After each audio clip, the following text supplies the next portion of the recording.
아, 어느 목사님 글을 보다가 참 제가 감동을 받았는데요. 그 목사님은 평생을 목회하시고 은퇴를 얼마 남지 않은 목사님이세요. 그 목사님의 글을 읽다가 정말 눈물이 날 뻔했어요. 그분이 어느 날 은퇴를 앞두고 하나님, 나에게 건강을 주시고 은혜를 주셔서 이렇게 목회를 마무리할 수 있는 너무 감사하다고 하나님 앞에 막 기도하는데, 그 기도하다가 마음속에 그런 생각이 드는 거예요. 이제껏 살면서 나에게 가장 고마운 사람이 누구인가? 그 생각이 드는 거예요. 그래서 기도하면서 생각을 해보니까 너무 많은 사람들이 내가 이제껏 이 자리에 있기까지 목회할 수 있을까지 너무 많은 사람들이 나를 도와주고 붙들어주는 게 너무 감사하다. 그 중에서 가장 고마운 사람이 누군가 생각해 보니까 어렸을 때 자기에게 전도한 사람이라는 거예요. 친구. 그 목사님이 예수 믿는 가정이 아닌데 친구가 교회 가자고 해서 교회를 갔는데 그 교회에서 교회 학교에서 은혜를 받고 중고등학교 때 믿음으로 성장하다가 하나님의 은혜로 신학대학에 가서 훈련을 잘 받고 평생 목회자로 살아서 이제 얼마 있으면 은퇴하는 그 날을 받아놓고 돌아보니까 그때 그 친구가 아니었으면 나는 정말 평생을 어떻게 살았을까 하면서 그 친구에 너무 고마운 마음이 들더래요. 그래서 그 친구한테 가끔씩 만난 그 친구한테 전화를 해가지고 야 만나자 그렇게 했어요. 그래서 만나서 서울에 제일 좋은 음식점에 가서 아주 비싼 음식을 대접하고 좋은 선물을 건네니까 친구가 깜짝 놀라. 왜 이러냐? 내가 기도하는데 너가 나를 전도해서 내가 여기까지 왔다고. 너무너무 고맙다고. 생각해 보니까 참 너 때문에 내가 여기 있는 것 같다고. 그래서 주니까 그 친구도 울고 자기도 울었다. 여러분 살면서 가장 고마운 사람이 누구입니까? 여러분에게 신앙을 가르쳐주고 여러분에게 믿음으로 이끌어주시고 또 여러분을 위해서 눈물로 기도하고 혹시 그런 분들은 아닌가 모르겠어요. 저도 돌이켜보면 그 글을 읽으면서 제가 여러 번 얘기했지만 저희 가정은 예수 믿는 가정이 아니었어요. 근데 제가 어렸을 때 5살 때 교회를 가게 됐고 어머니가 그때쯤에서 교회를 가게 됐는데 어머니가 너무 하나님의 은혜를 많이 받아서 그 어머니의 그 믿음과 은혜로 가족 모두 다 예수 믿게 됐고 제가 이렇게 주의 종으로 섬기게 되었습니다. 제가 5살 때 우리 가정이 너무 어려웠는데 그 밑에 집에 사시는 김술래 집사님, 지금은 권사님 되셔서 천국 가셨는데 그 집사님이 봉다리에 빵을 가지고 와서 아이들이 많으니까 이 빵을 주면서 우리 어머니를 위로해 주는 거예요. 그 어머니가 참 그런 위로를 너무너무 감사해서 그 다음날 새벽부터 교회를 나가는데 그때 성령을 경험한 거예요. 그래서 저희 집이 온전히 구원받은 가정이 된 거예요. 천국 가면 그 김술래 권사님께 정말 고맙다고 전하고 싶어요.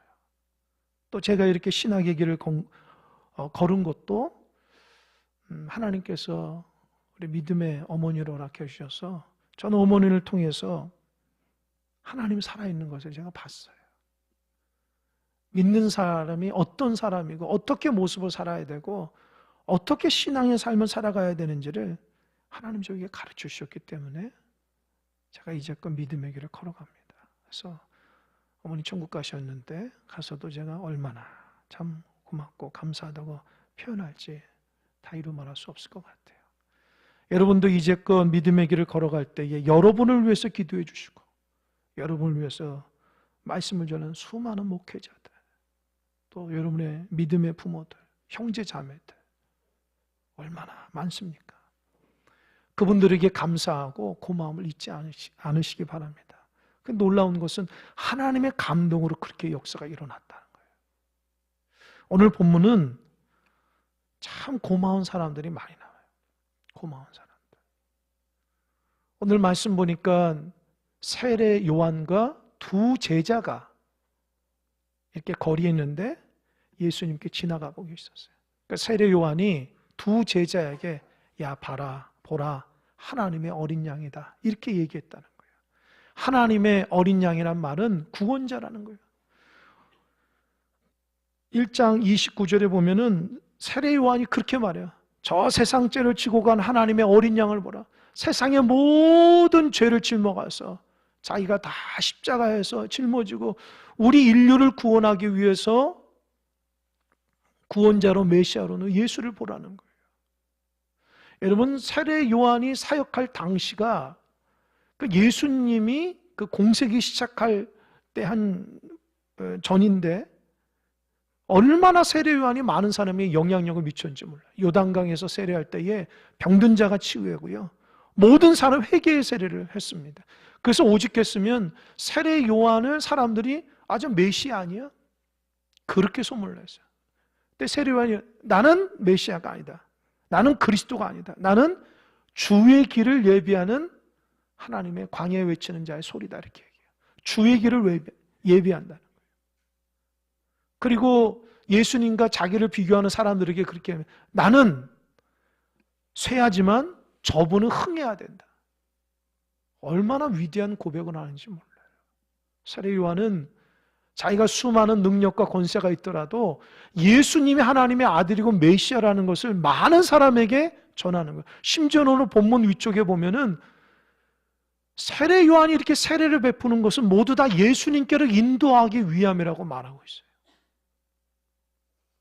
그럼 세례회는 어떻게 예수님을 하나님의 아들로 했을까요? 세례를 베풀 때에 비둘기 같은 성령이 임하는데 그 성령이 임하는 자가 하나님께서 메시아, 하나님의 아들이라는 것을 메시지를 준 거예요.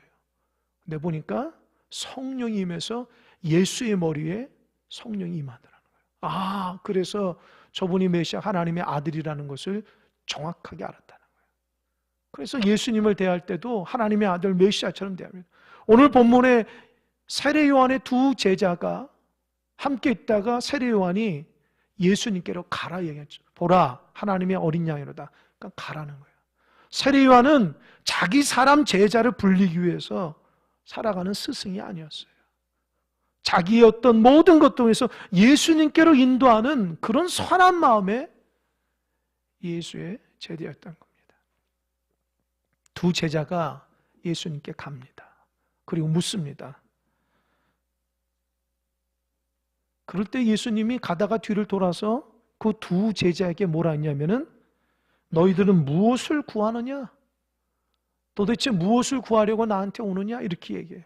여러분 이게 무슨 말이냐? 정말 무슨 목적으로 나한테 나왔느냐? 여러분 신앙의 본질을 의미하는 거예요. 여러분 무엇 때문에 예배합니까? 무엇 때문에 신앙생활 합니까? 무엇 때문에 말씀 붙들고 기도하고 예배합니까? 목적이 뭡니까?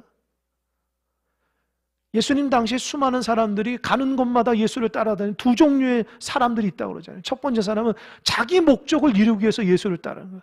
예수님 따라가면은 병든 것도 치유받고 먹는 것도 오병이 기절을 해결받고 가정의 모든 문제도 해결받고 자신의 모든 문제도 해결받는 그래서 예수를 따라가는. 근데 예수님은 그런 사람들을 불쌍히 여기지만 그렇게 탐탁하게 여기지 않았어요.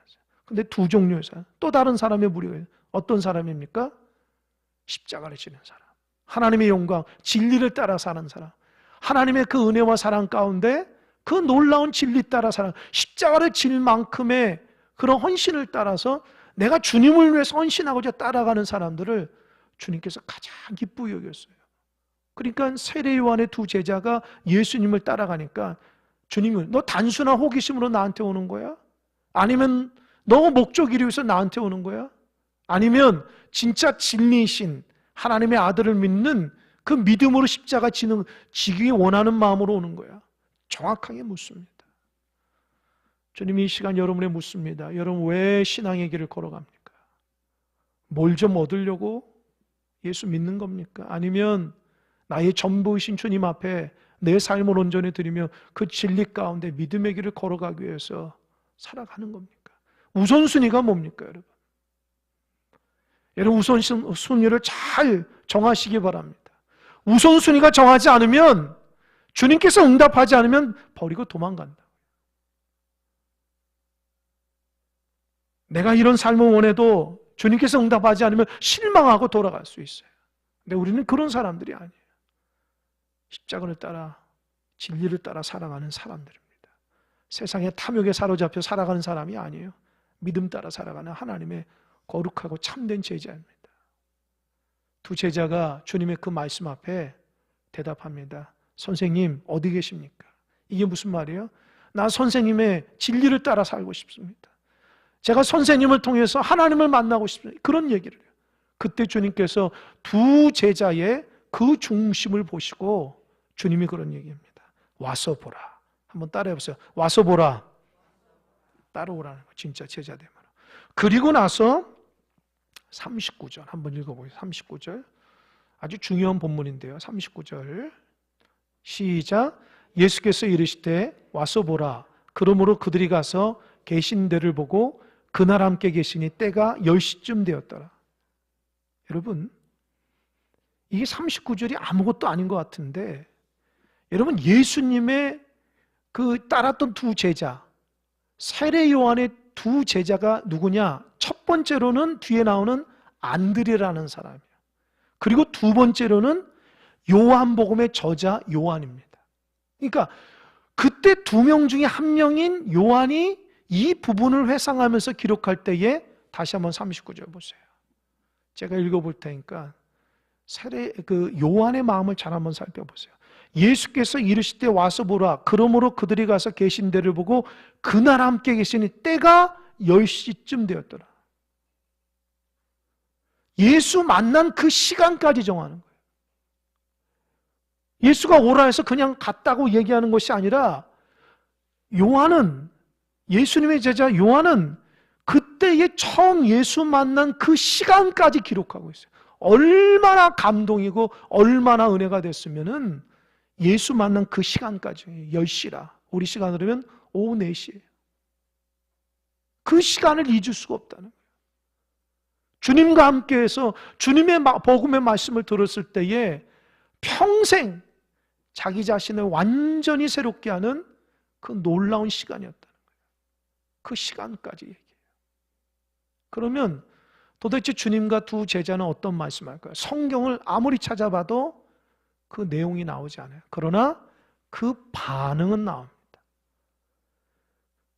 요한과 안드레가 예수님의 말씀을 듣고 어떻게 삶으로 반응하는가는 나와요. 그러면 그가 어떤 말을 들으는가를 유추할 수가 있어요. 40절 한번 읽어볼까요? 40절 다 같이 한번 읽어보겠습니다. 시작. 요한의 말을 듣고 예수를 따르는 두 사람 중에 하나는 시몬 베드로의 형제 누구요? 안드레. 안드레가 말씀을 탁 듣고 첫 번째 반응 41절 첫 번째 반응 시작. 그가 먼저 자기 형제 시몬을 찾아 말하되 우리가 메시아를 만났다 하고, 메시아는 번역하면 그리스도라. 여러분 41절에 중요한 단어가 먼저라는 거. 먼저. 저 좀 보십시오. 두 제자가 세례 요한의 인도를 받아가지고 예수님을 따라가고 예수님과 대화를 나누고 그 마음에 큰 감동을 받았어요. 그리고 나서 안드레가 가장 먼저 한 일이 뭐예요? 그의 형제 누구를 찾았어요? 시몬을 찾아가서 첫 번째 말 41절 다시 한번 자막 뭐라고 그랬어요? 따라해. 우리가 메시아를 만났다. 다시 한번 우리가 메시아를 만났다. 여러분, 우리가 생각하는 그 메시아하고 유대인들이 생각하는 메시아는 완전히 달라요. 그들은 메시아를 날마다 대망하고 있었나 거예요. 그 메시아가 오면 우리 모든 것이 해결된다고 생각했던 그 메시아 대망 사상에 사로잡혔던 사람인데, 그 안드레가 예수님과 대화하면서 메시아가 왔다는 거예요. 형, 저 메시아가 왔어. 나 이 메시아를 만났어. 형, 빨리 예수님께 가자. 여러분, 여기서 중요한 게 있어요. 전도는 먼저 내가 예수님을 만난 감격이 있어야 돼요. 할렐루야. 할렐루야? 여러분 왜 우리가 전도를 못하는지 아세요? 전도의 기술이 없어서가 아니에요. 주님에 대한 감동과 감격이 없어서 그래요. 내가 예수님 만나서 이 두 제자처럼 정말 감동과 은혜로 내 삶이 바뀌고 내 삶이 정말 은혜 가운데 이전보다 정말 경험해보지는 그 은혜를 경험하게 되면은 자동적으로 옆 사람이 얘기하는 거예요. 여러분 세상 사람도 맛집에 가보면 너무 맛있다 하면은 주변 사람들 다 말하잖아요. 아, 저 가게 참 맛있어. 한번 가자. 좋은 산에 가면은 아, 저기 가자. 얼마나 좋은지만 어느 축제가 가더라도 야, 그 축제 참 재밌고 즐거워. 주변 사람한테 그렇게 자랑하고 그렇게 얘기하는데 왜 우리 예수 믿는 사람들은 예수님 만나서 기쁨과 감사로 변화되고 새로워지고 인생이 달랐는데도 왜 주변 사람, 심지어 가족에게도 예수님의 얘기를 하지 못할까요? 뭐가 문제입니까, 여러분? 여러분 진정으로 예수를 못 만났습니까? 여러분들 예수님 만나서 변화가 안 됐습니까? 예수님의 감동과 은혜가 없습니까? 안드레와 요한은 예수님 만난 그 짧은 시간에 만나서 그 마음의 감동으로 가장 먼저 한 것은 우리 영 구원받아야 된다고 형님인 베드로에게 가서 뭐라고 그랬어요? 형님, 우리가 메시아를 만났는데 같이 갑시다. 여러분 주일에 추수감사주일인데 가족 가운데 아직도 예수 믿지 않은 사람도 있을 겁니다. 여러분 가족 가운데 아직 예수 믿지 않으면 어떻게 할까요? 하나님이 여러분을 먼저 믿게 한 이유가 뭘까요? 먼저 믿게 한 이유가 뭐예요, 여러분? 여러분 신실하고 대단해서 믿게 한 거예요? 아니요. 믿지 않는 자에게 구원을 전하고 복음 전하라고 먼저 믿게 한 거예요. 할렐루야? 근데 그 사명 감당하지 못하고 그냥 자녀는 지옥 가도 괜찮습니까? 자녀는 지옥 가도 괜찮고 일가 친척도 지옥 가도 괜찮고 여러분만 천국 가도 다 괜찮습니까? 그것처럼 이기적인 신앙이 어디 있어요? 낳은 사람 때문에 모두 다 가족 구원의 역사가 일어나야죠. 나는 열심히 믿음의 길을 걸어가는데 식구들 중에 아직도 예수를 몰라가지고 방황하고 힘들어하는데 그 가치를 몰라서 그래 너 바쁘고 힘드니까 그렇게 살아. 그럼 되겠습니까? 그가 듣든지 아니 듣든지 야 교회 가자. 야 나 주님 때문에 지금 살아가고 있어.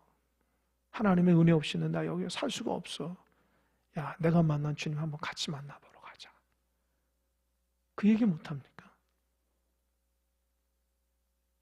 여러분은 하나님의 은혜 가운데 이렇게 주의를 잘 지키는 믿음의 사람이 됐는데 여러분 식구들은 진리도 모르고 은혜도 모르고 세상에 묶여서 뭔가를 위해서 열심히 하는데 만족하며 못해서 살아가는 하나님의 천국 백성을 살아가지 못하는 것에 대한 혹시 죄책감과 불편함은 없습니까? 여러분 하나님이 여러분을 먼저 믿게 한 의도가 있어요. 구원의 감격 가운데 가족 구원을 이루시라는 하나님의 메시지라는 거 잊지 마시기 바랍니다. 할렐루야? 할렐루야? 좋은 기회예요. 안드레가 주님의 말씀 듣고 변화돼서 너무 좋으신 분이라고 하잖아요.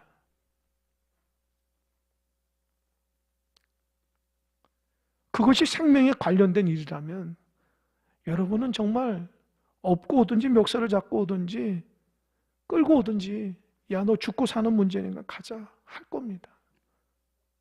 근데 어느 순간 신앙생활하면서 여가생활이 돼버렸어요. 하나님의 귀함을 몰라요. 가도 되고 안 가도 되고 성경을 하나님의 지식으로 보기 시작합니다. 기도를 마음 편하려고 뭔가 하나님 앞에 얻으려고 하는 이득을 위한 목적으로 바꿔버리진 않았습니까? 찬양을 노래대회로 바꿔버리진 않았어요.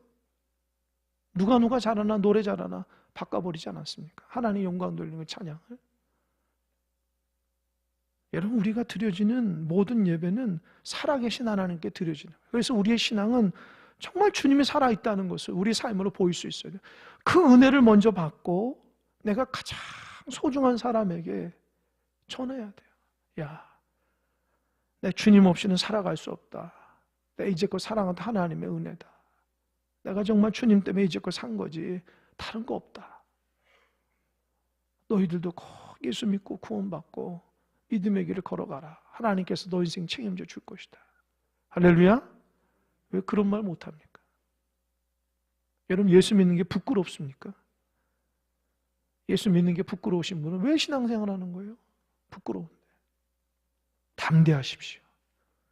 담대하게 내가 믿는 예수님이 살아있고 내가 믿는 예수님이 나의 인생의 모든 것 되시고 우리 가정과 우리 교회와 이 나라의 민족을 다스린다면 그것보다 좋으신 분이 어디 있어요? 여러분이 복음을 전하는 게 부끄러워하지 마십시오. 가장 좋은 거 얘기하는 거예요. 그 사람이 가장 고마워야 될 사람이에요. 베드로가 그 말을 듣고 어떻게 했을까요? 갈까 말까 망설였겠죠. 42절 보세요. 안드레가 또 어떤 일을 했는지. 42절 시작. 데리고 예수께로 오니 예수께서 보시고 이르시되 내가 요한의 아들 시몬이니 장차 게바라 하리라 하시니라. 게바는 번역하면 베드로라. 두 번째 안드레가 한 말이 뭔지 아세요? 데리고 예수께로 왔다는 거예요. 내가 메시아를 만났다고 얘기해도 그 시몬은 진짜야 아닌가 긴가민가 하겠죠. 거기서 그치지 않고 손 붙잡고 예수님께 나왔다. 오늘 설교의 제목이에요. 손 붙잡고 예수님 데리고 왔다. 할렐루야. 여러분, 여러분의 말을 대단한 권위가 있다고 생각하지 마십시오. 식구들이 여러분 말을 듣고 무슨 대단하게 권위를 가지고 듣는 사람이 많지가 않아요. 여러분의 손 붙잡고 데리고 나올 수 있어야 돼요. 야, 못 믿겠어. 한번 가보자. 이 두 가지가 우리 삶에 하나님께서 우리에게 주신 사명이에요. 내가 예수 만난 감격과 은혜를 전해야 돼요. 장황하게 말할 필요 없어요. 내가 예수 만나서 변화된 거, 감동받은 거 얘기하면 돼요. 그리고 두 번째, 손 붙잡고 데리고 오면 되는 거예요. 다른 게 뭐가 필요해요? 여러분이 전도 훈련을 받아야지 전도할 수 있어요? 아니에요. 여러분 예수 만난 감격과 은혜 가운데 그 마음에 감동이 넘쳐서 받은 은혜 간증하고 그 사람 손 붙잡고 나오면 돼요. 그래서 어떻게 됐어요? 베드로가 그 시몬이라는 사람이 주님께서 게바라는 이름을 줬는데 게바가 베드로예요. 그래서 위대한 예수님의 제자, 초대교회의 가장 으뜸되는 수장이 된 베드로가 탄생한 거예요. 여러분 생각해 보세요. 여러분 베드로가 그렇게 된 것은 베드로가 가장 고마워야 될 사람이 누구죠? 베드로가 가장 고마워야 할 사람이 누구예요? 그의 동생 안드레. 안드레가 자기에게 복음을 전하고 손 붙잡고 예수님께 가지 않았다면 자기 인생은 어떻게 될 거예요? 베드로는 평생 동생의 안드레에게 고맙고 감사했어요. 왜? 나 너 때문에 예수 만났어. 나 너 때문에 진리를 알았고 나 너 때문에 인생의 목적을 깨달았어. 베드로가 안드레에게 너무너무 감사해요. 그러면 안드레에게 있어서 가장 고마운 사람이 누구예요? 누구죠? 누구예요? 예수님보다 누구예요? 세례 요한이잖아요. 세례 요한이 예수님께서 가라 그랬잖아요. 세례 요한이 보라 하나님의 어린 양이라 말씀하고 보내지 않았으면은 안드레도 예수님께 안 갔을 거예요. 세례 요한이 예수님께 가라 그랬잖아요. 그러니까 안드레가 저렇게 변화되고 새로워진 것은 세례 요한 때문이에요. 그럼 세례 요한은 가장 고마워야 될 분이 누구예요? 세례를 베풀 때에 하늘에서 말씀하셨잖아요. 저 하나님의 아들이라. 직접 말씀하셨어요. 그러니까 세례 요한은 하나님께 감사하는 거예요. 여러분 잘 보십시오. 하나님으로부터 시작된 그 구원의 역사가 세례 요한에 갔고 세례 요한에도 구원의 역사가 누구한테 갔어요? 안드레에게 갔고 안드레에게 역사, 하나님의 구원의 역사가 베드로에게 왔고, 베드로가 받은 그 은혜가 초대교회에 갔고, 그 초대교회가 전국으로, 전 세계로 뻗어서 그 복음이 여기까지 오게 된 거예요. 할렐루야? 할렐루야? 성경에 나와 있는 안드레가 아무것도 아닌 것 같지만 안드레 사건과 구체적으로 내 예수 믿는 사건하고 연결이 되는 거예요. 그러면 여기서 멈춰야 될까요? 아니에요. 여러분을 통해서 그 하나님의 은혜의 고마움의 역사가 이어져 가야 돼요. 할렐루야! 여러분을 통해서 누군가에게 다시금 여러분 때문에 내 인생이 바뀌었다고 하는 그 고맙고 감사하는 은혜가 흘러가야 돼요. 할렐루야! 가정이건, 가정 식구건, 직장 동료건, 일가 친척이건, 아는 사람이건, 그들이 평생 살면서 당신 때문에 내가 예수 만나서 너무 감사하다. 그때 내가 교회 안 가려고 했는데 당신이 그냥 예수 만나 기뻐가지고 어쩔 줄 몰라 내 손 붙잡고 갔을 때 그때 거기에서 내가 구원받은 은혜가 있기 때문에 지금 내가 있는 거야. 너무 고맙다고.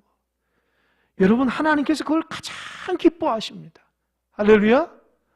우리가 왜 성경에서 하나님 가장 기뻐하는 건 영혼 구원이라고 얘기하잖아요. 영혼 구원을 하는데 무슨 자격증이 필요해요? 무슨 교육이 필요합니까? 아니에요. 내가 만난 그 예수님의 은혜와 그 주변 사람의 은혜를 간증하고 그 손 붙잡고 나오면 되는 거예요. 평생 살면서 전도가 가장 어렵다고 생각하는 은혜를 못 받으신 분이에요. 그 사람을 교회에 데리고 나온 것도 더 중요한 내가 받은 은혜가 있잖아요. 주일날 추수감사절에 여러분의 정말 여러분의 그 하나님의 은혜와 고마운 역사가 여러분 삶 가운데 터져 나오는 은혜가 있길 바랍니다. 내가 당신 때문에 교회 나오기 너무너무 감사하다고. 교회의 존재 목적은 거기에 있어요. 죄송하지만 성경 열심히 읽는데 그 성경 읽는 열심히 읽는 목적이 뭐예요? 그 받은 은혜 전하기 위해서요. 교회를 섬기는 것도 마찬가지야. 그 받은 은혜 나누고 함께 전하기 위해서 교회를 또 섬기는 거예요. 그걸 잊어버리게 되면 신앙은 죽어버리는 신앙이 돼버려요. 아무런 효과가 없어요. 이번 추수감사절을 통해서 여러분에게 은혜가 전달돼서 여러분의 가족과 이웃들이 주의 성전에서 기쁨으로 고백하는 은혜가 넘치시기를 주님의 이름으로 축원합니다. 아멘. 기도하겠습니다.